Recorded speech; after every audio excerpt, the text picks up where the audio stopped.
राधे राधे आप सभी को। गुड मॉर्निंग, नमस्ते। आप सभी का स्वागत है आज की क्लास में। रीतिकाल हम लोग देख रहे थे। कल रीतिकाल पे आपको क्लास मिली होगी, छोटी सी ही क्लास थी। सारी क्लासें प्लेलिस्ट में मैंने ऐड कर दिया है, पर 22, 23, 24 जो भी हमारी क्लासें हुई हैं। तो कल हमने यही देखा था कि वर्गीकरण हमने केवल देखा था, विश्वनाथ मिश्र के अनुसार, बच्चन सिंह के अनुसार और नगेंद्र के अनुसार। तो कल एक वीडियो था 15-16 मिनट का, उसी में हमने केवल क्या देखा था, वर्गीकरण देखा था। उस क्लास में आज हम देखने वाले थे रीतिबद्ध कवि। क्या देखने वाले थे? रीतिबद्ध कवि। तो चलिए, यहीं पे कल छूटा था तो हम इसे शुरुआत करते हैं यहीं से। प्रमुख रीतिबद्ध कवियों का संक्षिप्त जीवन वृत्त निम्नांकित है। जैसे पहले देख लेते हैं इनका डेट ऑफ बर्थ, जन्म स्थान और किसके आश्रयदाता, इनके आश्रयदाता कौन थे। तो सबसे पहले आते हैं चिंतामणि त्रिपाठी। इनका जन्म हुआ था 1609 में, निधन 1685 में। जन्म स्थान है इनका तिकवापुर। कहाँ जन्म हुआ है? तिकवापुर। आश्रयदाता थे इनके शाहजी भोसला और शाहजहां। कौन थे? शाहजी भोसला और शाहजहां। तो चिंतामणि त्रिपाठी, जन्म 1609 में, जन्म स्थान तिकवापुर और इनके आश्रयदाता थे शाहजी भोसला और शाहजहां। अब आते हैं भूषण। भूषण का जन्म हुआ था 1613 में, जन्म स्थान इनका है तिकवापुर। आश्रयदाता थे इनके शिवाजी और छत्रसाल। तो भूषण कहाँ रहते थे? शिवाजी और छत्रसाल के यहाँ। मतीराम, मतीराम का जन्म हुआ था 1617 में। ये सभी तीनों भाई ही थे, चिंतामणि, भूषण, मतीराम। तो इसीलिए जन्म स्थान सभी का एक ही है, तिकवापुर। तिकवापुर पर आश्रयदाता और डेट ऑफ बर्थ अलग है। तो मतीराम के आश्रयदाता थे जहांगीर। ये कई लोगों के यहाँ रहे थे। ज्ञानचंद थे, भाव सिंह हाड़ा थे, स्वरूप सिंह बुंदेला थे। तो चिंतामणि 1609 में, भूषण 1613 में, मतीराम 1617 में। इसके बाद आते हैं जसवंत सिंह। जसवंत सिंह का जो जन्म है वो 1626 में हुआ था और निधन 1688 में। तो डेट आपको इनका ध्यान देना पड़ेगा, मतीराम, भूषण, चिंतामणि, जसवंत सिंह सभी का, क्योंकि इनका मिलान देने के लिए आता है और पूछा भी जा सकता है। जैसे मैं तो कई बार गलती कर चुकी हूँ, जसवंत सिंह का मैं बार बार 1826 लगा देती हूँ, तो यहाँ इस वजह से गलती हो जाता है प्रश्न। तो ध्यान देना है, जसवंत सिंह 1626 में है और ये भी पूछता है ये कहाँ के शासक थे। तो ये किसी के यहाँ नहीं थे, इनके आश्रयदाता कोई नहीं था, क्योंकि ये खुद मारवाड़ प्रतापी नरेश थे। तो जसवंत सिंह मारवाड़ के शासक थे। इसके बाद आते हैं सुखदेव मिश्र। ये वही सुखदेव मिश्र हैं जिनको पूछता है। इनका भी जन्म स्थान वही है जहाँ महावीर प्रसाद द्विवेदी का है, रायबरेली। तो ये भी रायबरेली के ही है। तो सुखदेव मिश्र कंपिला, रायबरेली। इनके आश्रयदाता थे भगवंत राय खींची, राव मर्दन सिंह, देवी सिंह, फाजी ललित शाह। ये सब इनके आश्रयदाता थे। इसके बाद आते हैं तोष निधि। तोष निधि का जन्म स्थान है श्रृंगवेरपुर। बस इतना ही दिया है, बाकी इनका जन्म वर्ष नहीं दिया है, ना आश्रयदाता दिया है। बस दिया है कि तोष निधि का जन्म स्थान था श्रृंगवेरपुर। कुलपति मिश्र हैं जो बिहारी के भांजे थे। इनका जन्म स्थान आगरा में हुआ था और इनके आश्रयदाता राम सिंह थे। बिहारी जय सिंह के आश्रयदाता थे और जय सिंह के पुत्र थे राम सिंह। तो राम सिंह के आश्रयदाता उनके भांजे हो गए। तो कुलपति आगरा के थे, किसके आश्रयदाता थे? राम सिंह के। अब आते हैं देव। देव का जन्म हुआ था 1673 में, इटावा। कहाँ हुआ था? इटावा। इनके आश्रयदाता थे आजम शाह, भवानी दत्त वैश्य, कुशल सिंह, सेठ भोगीलाल, उद्योत सिंह, सुजान मणि, अली अकबर खां। तो देव का जन्म 1673 में इटावा में। ये भी कई लोगों के यहाँ, सबसे अधिक यही घूमे थे कई राजाओं के यहाँ। तो हमने देखा चिंतामणि 1609, भूसड़ 1613, मतीराम 1617, जसवंत सिंह 1626, देव 1673। इसके बाद हम देखेंगे आगे सैयद गुलाब नबी। इनका जन्म हुआ था 1699 में बिलग्राम हरदोई। सैयद गुलाब नबी रसलीन पूरा नाम इनका है। जन्म स्थान इनका कहाँ है? बिलग्राम हरदोई। और 1699 है, डेट भी ध्यान देना है। रसलीन का पूरा नाम भी ध्यान देना है, सैयद गुलाम नबी रसलीन। भिखारी दास आते हैं। भिखारी दास का जन्म स्थान दिया है ट्योंगा प्रतापगढ़।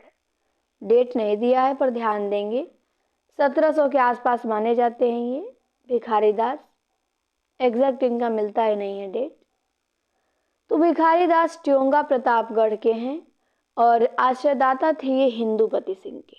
तो ये ध्यान देना है, हिंदूपति सिंह के यहाँ कौन रहता था? भिखारी दास रहते थे। इनका जन्म स्थान ट्योंगा प्रतापगढ़। इसके बाद आते हैं पद्माकर। पद्माकर आते हैं सबसे अंतिम में 1753 में। पद्माकर कब? 1753 में। जन्म स्थान बांदा, बांदा के थे। इनके भी आश्रयदाता कई लोग थे। ये रघुराव अप्पा के यहाँ रहे, महाराज जैतपुर के यहाँ, नोने अर्जुन सिंह परीक्षित के यहाँ, अनूपगिरी के यहाँ, रघुनाथ राव के यहाँ, प्रताप सिंह के यहाँ, जगत सिंह के यहाँ, भीम सिंह के यहाँ और दौलत राव सिंधिया के यहाँ। तो ये 10-12 लोगों के यहाँ पद्माकर रहे थे।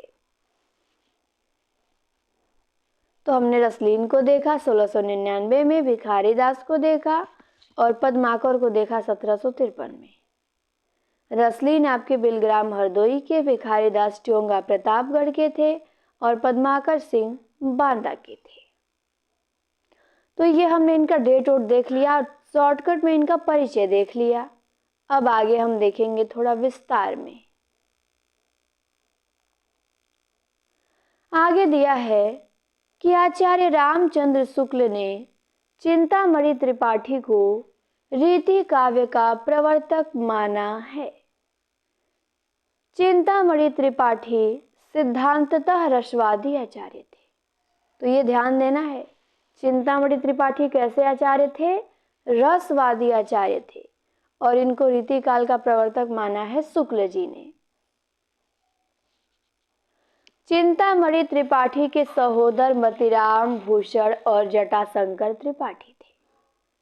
चिंतामणि के भाई थे, ये सब कुल 4 भाई थे, एक चिंतामणि, एक मतीराम, एक भूषण और एक जटाशंकर। तो जो भूषण हैं वो वीर रस के कवि हैं। रीति काल में एकमात्र वीर रस लिखने वाले कवि आपके भूषण हैं। और भूषण को भूषण की उपाधि चित्रकूट के सोलंकी राजा रुद्र ने दिया था। तो इनको कवि भूषण की उपाधि किसने दिया था? चित्रकूट के सोलंकी राजा रुद्र ने। आगे देखिए, जो डॉक्टर गणपति चंद्र गुप्त हैं, ये भूषण का मूल नाम पतिराम या मनीराम बताते हैं। अब ये भी ध्यान दे दीजिए, पूछ सकता है कि पतिराम या मनीराम किसका नाम बताया जाता है? हम लोग मतीराम लगा देंगे। नहीं, भूषण का बताया जाता है, पतिराम या मनीराम। गणपति चंद्र गुप्त बताते हैं इनका मूल नाम कि एक भाई मतीराम थे, एक भूषण पतिराम थे। लेकिन विश्वनाथ प्रसाद मिश्र ने इनका मूल नाम घनश्याम बताया है, यही सर्वमान्य है। यदि आपसे पूछे भूषण का मूल नाम, विकल्प में पतिराम, मनीराम, घनश्याम सब हो तो आपको घनश्याम लगाना है। ठीक। महाराज छत्रसाल ने एक बार भूषण की पालकी को कंधा लगाया था, जिसपे भूषण ने कहा था, सेवा को बखानो की बखानो छत्रसाल को, शुक्ल ने लिखा है भूषण के बारे में। क्या लिखा है? भूषण के वीर रस के उद्गार सारी जनता के हृदय की संपत्ति हुए। शिवाजी और छत्रसाल की वीरता के वर्णनों को कोई कवियों की झूठी खुशामद नहीं कह सकता। वे हिंदू जाति के प्रतिनिधि कवि हैं। तो भूषण को हिंदू जाति का प्रतिनिधि कवि कहा जाता है। और ये कहा किसने है? तो कहा है आपके शुक्ल जी ने। भूषण को हिंदू जाति का प्रतिनिधि कवि किसने कहा है? रामचंद्र शुक्ल ने। मतीराम चिंतामणि त्रिपाठी ये भूषण के सहोदर माने जाते हैं। अब चिंतामणि के भाई भूषण हुए तो भूषण के भी तो भाई चिंतामणि होंगे। चलिए आगे दिया है कि मतीराम ने अपने ग्रंथों को अपने आश्रयदाताओं को समर्पित किया है जो निम्नांकित है। मतीराम के कुछ ग्रंथ हैं जो अपने आश्रयदाताओं को वो समर्पित किए हैं जो निम्न हैं। तो देख लीजिए उनका कौन कौन सा ग्रंथ है और किसको समर्पित है। तो ये भी पूछा जा सकता है आने वाली परीक्षाओं में। ग्रंथ दिया है फूल मंजरी। फूल मंजरी किसको समर्पित है? तो जहांगीर को समर्पित है। और इसमें 60 दोहे में किसी एक फूल का वर्णन है। 60 दोहे में किसी एक एक फूल का वर्णन मिलता है। तो फूल मंजरी जहांगीर को समर्पित है। फिर रसराज। तो जो मतीराम का रसराज है वो बिना आश्रयदाता के लिखे, ये किसी को समर्पित नहीं है। जहांगीर दिल्ली के शासक थे, ऊपर दिया है। रसराज इनका स्वतंत्र ग्रंथ है। श्रृंगार रस का निरूपण किया गया है, 1663 में लिखा गया, लेकिन बिना किसी आश्रयदाता के। इसके बाद ललित ललाम लिखते हैं। ललित ललाम लिखते हैं मतीराम। तो मतीराम जो ललित ललाम लिखते हैं वो बूंदी के जो राजा थे भाव सिंह हाड़ा, इनको समर्पित है। और ललित ललाम 1664 में लिखा गया और अलंकार निरूपण का ग्रंथ है। इसके बाद मतीराम सतसई लिखते हैं जो सेठ भोगनाथ या भोगीलाल कहा जाता है, उनको समर्पित है। 1681 में लिखा गया और मतीराम सतसई बिहारी सतसई का अनुकरण है। इसके बाद मतीराम ने लिखा है अलंकार पंचाशिका। ये कुमायूं के राजा थे ज्ञानचंद, इनको समर्पित है। 1690 में लिखा गया, इसमें अलंकार निरूपण का ग्रंथ है। तो अलंकार पंचाशिका ज्ञानचंद को। फिर मतीराम ने लिखा वृत्त कौमुदी।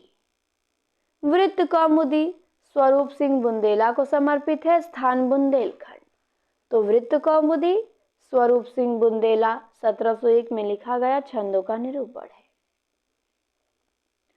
फिर लक्षण श्रृंगार इन्होंने लिखा और साहित्य सार लिखा, नायिका भेद निरूपण है। तो इनके आश्रयदाता अनुपलब्ध हैं, बस ध्यान देना है। लक्षण श्रृंगार, साहित्य सार, ये चिंतामणि की रचनाएं हैं। तो मतीराम की। तो फूल मंजरी जहांगीर के आश्रय में, रसराज बिना किसी के आश्रय में, ललित ललाम भाव सिंह के आश्रय में, और सतसई सेठ भोगीनाथ के आश्रम में, अलंकार पंचाशिका ज्ञानचंद के आश्रय में, वृत्त कौमुदी स्वरूप सिंह बुंदेला के आश्रय में। तो ललित ललाम इनका अलंकार ग्रंथ है, वृत्त कौमुदी छंद ग्रंथ है और रसराज रसों का ग्रंथ है। ठीक, तो मतीराम की रचनाएं क्लियर हुई? कोई डाउट? आगे आइए।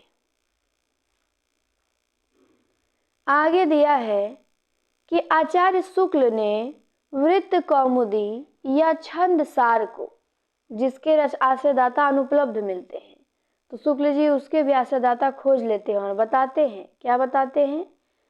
कि शुक्ल ने वृत्त कौमुदी या छंद सार को महाराज शंभुनाथ सोलंकी के लिए लिखा माना है।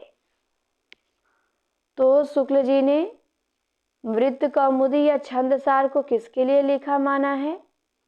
शंभुनाथ सोलंकी के लिए। तो ये ध्यान देना है। किंतु जो मतीराम का प्रथम ग्रंथ है वो फूल मंजरी है। प्रश्न बनेगा कि मतीराम का प्रथम ग्रंथ बताइए, तो फूल मंजरी बताएंगे। पर जो डॉक्टर बच्चन सिंह हैं वो रसराज को ही प्रथम ग्रंथ मानते हैं।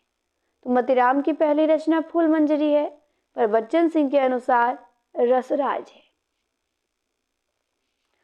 शुक्ल जी का एक कथन है मतीराम के बारे में। क्या है? शुक्ल जी कहते हैं कि मतीराम की सी रस स्निग्ध और प्रसाद पूर्ण भाषा रीति का अनुसरण करने वालों में बहुत ही कम मिलती है। मतीराम की सी रस स्निग्ध और प्रसाद पूर्ण भाषा रीति का अनुसरण करने वालों में बहुत ही कम मिलती है। तो हमने मतीराम को देखा। अब आते हैं हमारे जसवंत सिंह, जिनका देखा था जन्म 1826 में हुआ था, मारवाड़ के शासक थे।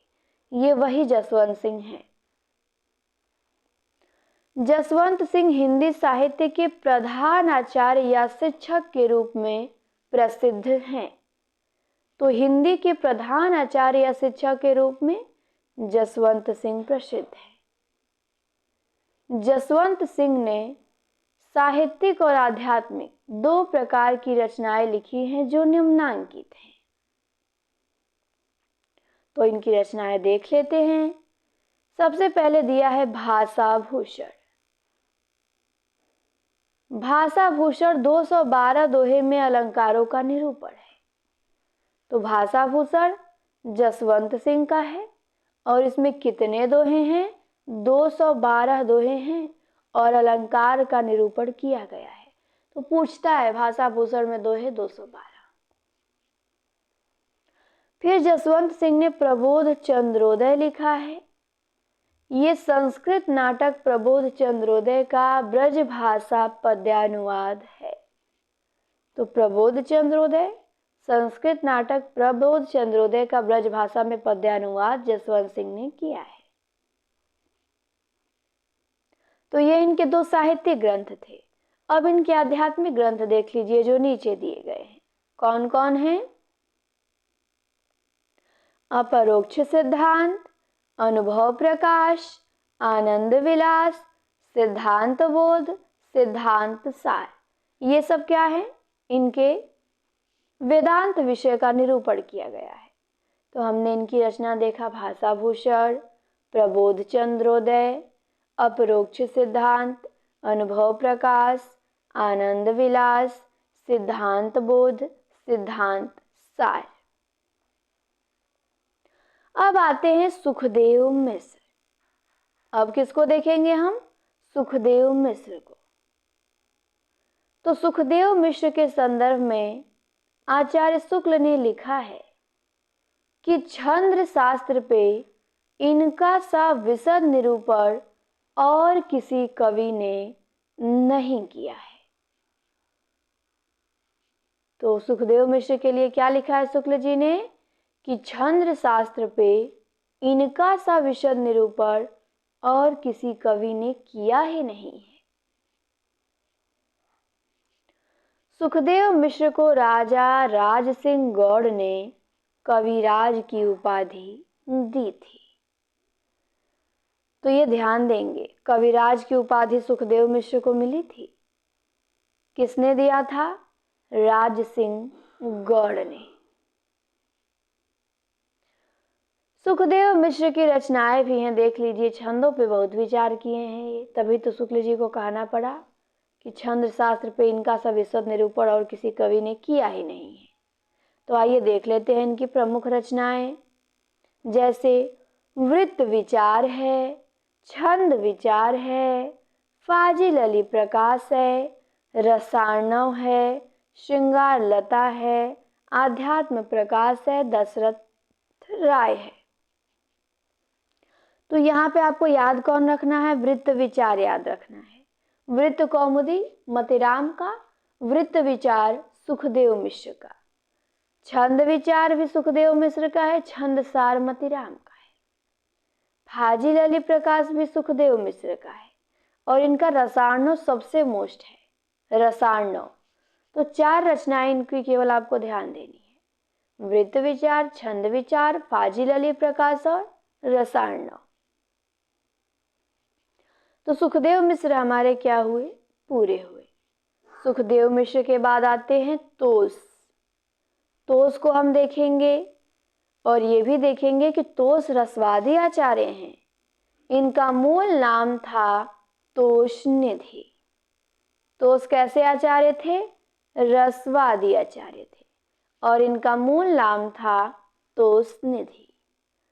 तोस की 3 रचनाएं मिलती हैं प्रमुख कृतियां, सुधानिधि, नखशिख और विनय शतक। कितनी रचनाएं हैं, 3, सुधानिधि, नखशिख और विनय शतक। तो आपको सुधानिधि ध्यान देना है, विनय शतक ध्यान देना है विशेष रूप से। सुधानिधि तोस का है और विनय शतक भी तोस का है। तो तोस रसवादी आचार्य थे, 3 रचनाएं लिखे, पूरा नाम इनका तोषनिधि था। सुधानिधि, नखशिख, विनय शतक लिखे हैं। इसके बाद आते हैं कुलपति मिश्र। कुलपति मिश्र रस ध्वनिवादी आचार्य थे। ये प्रसिद्ध कवि बिहारी लाल के भांजे थे। तो ध्यान देंगे कुलपति मिश्र कैसे आचार्य थे, रस ध्वनिवादी आचार्य थे और ये बिहारी के भांजे थे। कुलपति मिश्र का कविता काल 1667 से 1686 ईस्वी तक माना जाता है। कुलपति मिश्र की प्रमुख कृतियां निम्न हैं, देख लीजिए। इन्होंने लिखा है रस रहस्य। कुलपति मिश्र ने 1670 में जो मम्मट के रस रहस्य का छायानुवाद है, तो कुलपति मिश्र ने रस रहस्य लिखा, मम्मट के रस रहस्य का छायानुवाद। इन्होंने द्रोण पर्व लिखा 1680 में, जो महाभारत के द्रोण पर्व का पद्यबद्ध अनुवाद है। युक्ति तरंगड़ी लिखा, नखशिख लिखा और संग्राम सार लिखा। तो युक्ति तरंगड़ी और नखशिख अप्राप्य है, तो इनकी आपको सभी रचनाएं ध्यान देनी है कुलपति की। इनकी आप एक भी रचना नहीं छोड़ सकते हैं, सब याद होना चाहिए। नखशिख हालांकि छोड़ सकते हैं, नखशिख वैसे पूछेगा भी नहीं, पर ध्यान देना है कि हाँ तोस भी लिखे थे नखशिख, कुलपति भी लिखे थे नखशिख, ठीक। तो कुलपति ने लिखा रस रहस्य, द्रोण पर्व, युक्ति तरंगड़ी, नखशिख और संग्राम सार। ये कुलपति मिश्र की क्या है, रचनाएं हैं। रस रहस्य, द्रोण पर्व, युक्ति तरंगड़ी, नखशिख और संग्राम सार। आगे आइए, आगे दिया है कि डॉक्टर नगेंद्र ने एक अन्य पुस्तक दुर्गा भक्ति चंद्रिका का भी उल्लेख किया है। तो नगेंद्र बताते हैं कि कुलपति मिश्र की एक और अन्य पुस्तक है दुर्गा भक्त चंद्रिका। तो ध्यान देना है आपको, रस रहस्य, द्रोण पर्व, युक्ति तरंगड़ी, नखशिख, संग्राम सार। तो हमारे कुलपति मिश्र समाप्त होते हैं। अब आते हैं महाकवि देव। देव का मूल नाम था देवदत्त। देव आचार्य और कवि दोनों रूपों में प्रसिद्ध हैं। तो आप ध्यान देंगे, देव का पूरा नाम था देवदत्त और पूछता है कि कौन आचार्य और कवि दोनों रूपों में प्रसिद्ध था, तो देव थे। देव के हित हरिवंश के जो देव हैं वो हित हरिवंश के अनन्य संप्रदाय में दीक्षित थे। किसमें दीक्षित थे, हित हरिवंश के अनन्य संप्रदाय में दीक्षित थे। देव की प्रमुख रचनाएं दी गई हैं, तो ध्यान देना है यहाँ पे। शुक्ल जी देव की 23 मानते हैं, इनकी 15 रचनाएं मिलती हैं, कुछ लोग 73 भी बताते हैं। तो आइए पहले इनकी हम रचनाएं देख लेते हैं, जो कि सबसे इंपॉर्टेंट है। तो देव ने लिखा है भाव विलास 1689 में। भाव विलास का जो विषय वस्तु है वो रस एवं नायक नायिका भेद का वर्णन है। फिर देव ने लिखा है अष्टयाम, इसमें 8 पहरों में नायक नायिका के बीच का विलास वर्णन है। फिर देव ने लिखा है भवानी विलास, इसमें भवानी दत्त वैश्य को समर्पित है। इसके बाद है राग रत्नाकर, ये राग रागिनियों के स्वरूप का वर्णन है राग रत्नाकर में। फिर कुशल विलास है, कुशल सिंह के नाम पे आधारित है। देवचरित लिखा है देव ने, जिसके नायक कृष्ण हैं, कृष्ण के जीवन से संबंधित प्रबंध काव्य है। प्रेमचंद्र का लिखा है, ये उद्योत सिंह को समर्पित है। जाति विलास लिखा है देव ने, ये विभिन्न जाति एवं प्रदेश की स्त्रियों का वर्णन है। रस विलास लिखा है, राजा मोतीलाल को समर्पित है रस विलास। शब्द रसायन या काव्य रसायन लिखा है देव ने, जिसमें शब्द शक्ति रसादि का वर्णन है। सुख सागर तरंग लिखा है देव ने, अनेक ग्रंथों से लिए हुए कवित्व सवैयों का संग्रह है सुख सागर तरंग। देव माया प्रपंच है देव का, जो संस्कृत नाटक प्रबोध चंद्रोदय का पद्यानुवाद है। तो ध्यान देंगे, प्रबोध चंद्रोदय का ब्रज भाषा में अनुवाद अभी किया था जसवंत सिंह ने, और जो देव माया प्रपंच देव का नाटक है वो संस्कृत के प्रबोध चंद्रोदय नाटक का पद्यानुवाद है। फिर देव शतक है अध्यात्म संबंधी ग्रंथ। फिर सुजान विनोद है देव का, इंपॉर्टेंट है बहुत, और प्रेम तरंग है। देव की आपको सारी रचनाएं याद होनी चाहिए, विकल्प में दे देगा, पूछेगा कौन देव की रचना है कौन देव की नहीं है, तो आपको पहचानना पड़ेगा। तो कौन कौन सी रचना है? भाव विलास है, अष्टयाम है, भवानी विलास है, राग रत्नाकर है, कुशल विलास है। देवचरित है, प्रेमचंद्रिका है, जाति विलास, रस विलास, शब्द रसायन या काव्य रसायन, सुख सागर तरंग, देव माया प्रपंच, देव शतक, सुजान विनोद और प्रेम तरंग। ठीक, आगे देखिए आगे क्या दिया है। आगे दिया है कि सुख सागर तरंग का संपादन मिश्र बंधुओं के पिता बाल दत्त मिश्र ने सन 1897 ईस्वी में किया था। तो ध्यान देंगे, आप पूछ सकता है ये कि सुख सागर तरंग का संपादन किसने किया था, तो ये नया प्रश्न हो जाएगा और कठिन भी हो जाएगा। तो सुख सागर तरंग का जो संपादन है वो मिश्र बंधुओं के पिता बाल दत्त मिश्र ने सन 1897 ईस्वी में किया था। क्योंकि नीचे वाला यहाँ से प्रश्न देखिए दिया है और एग्जाम में हाल ही में पूछा जा चुका है कि सुख सागर तरंग को नायिका भेद का विश्वकोश किसने कहा है। तो डॉक्टर नगेंद्र ने कहा है कि देव का जो सुख सागर तरंग है वो नायिका भेद का विश्वकोश है, और सुख सागर तरंग का संपादन किसने किया है? मिश्र बंधुओं के पिता बाल दत्त मिश्र ने। तो ध्यान देंगे आप ये प्रश्न को। चलिए आगे आइए। आगे दिया है कि सर्वप्रथम शिव सिंह सेंगर ने देव की रचनाओं की संख्या 72 बताई।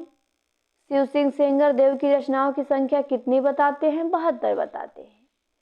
कुछ विद्वानों ने 52 ग्रंथों का उल्लेख किया है। आचार्य शुक्ल भी देव की कुछ अन्य कृतियां बताई हैं जो निम्न है।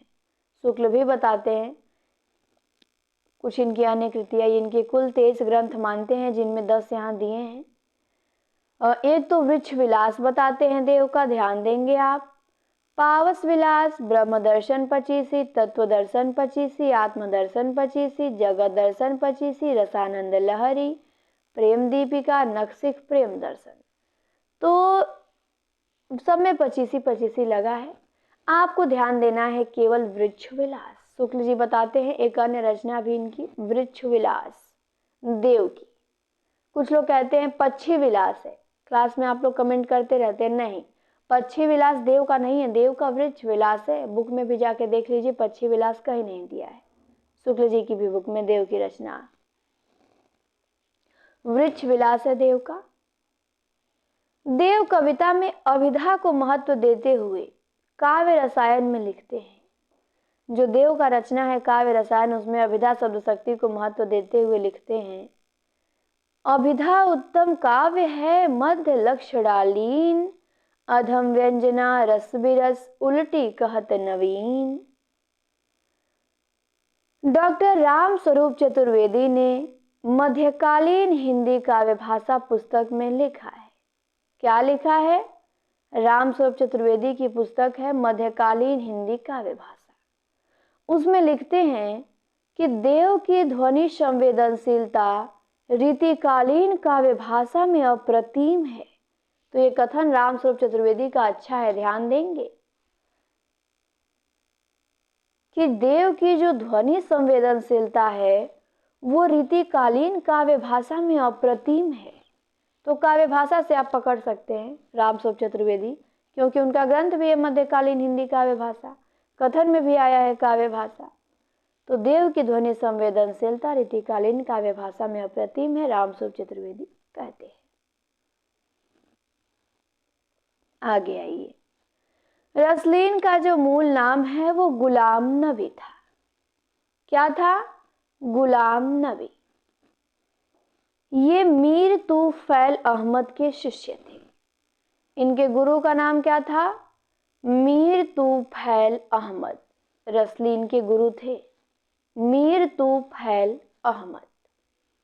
इनकी प्रमुख रचनाएं देखिए, अंग दर्पण है 1737 में, रस प्रबोध है 1741 में। अंग दर्पण में अंगों का उपमा उत्प्रेक्षा से चमत्कार पूर्ण वर्णन है, और रस प्रबोध में 1155 दोहों में रसों का वर्णन किया गया है। तो अंग दर्पण रसलीन का, रस प्रबोध रसलीन का। अंग दर्पण अंगों का उपमा उत्प्रेक्षा से चमत्कार पूर्ण वर्णन, रस प्रबोध 1155 दोहों में रसों का वर्णन। आगे आइए, आगे आते हैं हमारे भिखारी दास। भिखारी दास आते हैं, भिखारी दास को भी हम देख लेते हैं, पद्माकर पे ब्रेक लगाएंगे। ठीक, चलिए भिखारी को देख लिया जाता है। भिखारी दास का रचना काल 1728 से 1750 ईस्वी तक माना जाता है। भिखारी दास की प्रमुख रचनाएं निम्नांकित है। नाम कोश है 1738 में, कोश ग्रंथ है। रस सारांश है 1742 में, रस के भेदों का वर्णन है। छंदार्णो पिंगल है भिखारी का, छंदों का विस्तृत वर्णन है। काव्य निर्णय है, श्रृंगार निर्णय है, काव्य के भेदों का वर्णन है, नायिका के भेदों का वर्णन है। विष्णु पुराण भाषा है भिखारी का, शतरंज शतिका है और अमर कोश है। विष्णु पुराण भाषा में विष्णु पुराण का दोहा चौपाई शैली में अनुवाद है, और शतरंज शतिका में शतरंज खेलने के तौर तरीकों का वर्णन है, और अमर कोश संस्कृत के अमर कोश का पद्यानुवाद है। तो भिखारी दास के बारे में केवल इतना ही दिया था कि 1728 से 50 तक इनका रचना काल है। इनकी रचनाएं हैं नामकोश, सब रचनाएं इनकी भी अच्छी हैं। नामकोश, रस सारांश, छंदार्णव पिंगल, काव्य निर्णय, श्रृंगार निर्णय, विष्णु पुराण भाषा, शतरंज शतिका और अमर कोश। ठीक, इसके बाद आते हैं हमारे पद्माकर। तो पद्माकर को हम देखेंगे अगली क्लास में, और कुछ छंद निरूपक कवि हैं, रीति निरूपक कवि हैं, उनको देखेंगे। ठीक, उसके बाद रीतिबद्ध कवि देखेंगे हम लोग, उनकी प्रमुख रचनाएं हैं। कुछ और कवि थे जो जैसे चिंतामणि हैं, तो इन सब की रचनाएं हम एक जगह देखेंगे। केवल यहाँ रचना दिया है, इसको हम देखेंगे। उसके बाद अभी रचना ही चलेगा। ठीक, फिर कुछ पंक्तियाँ आएंगी, फिर रीति सिद्ध कवि आएंगे।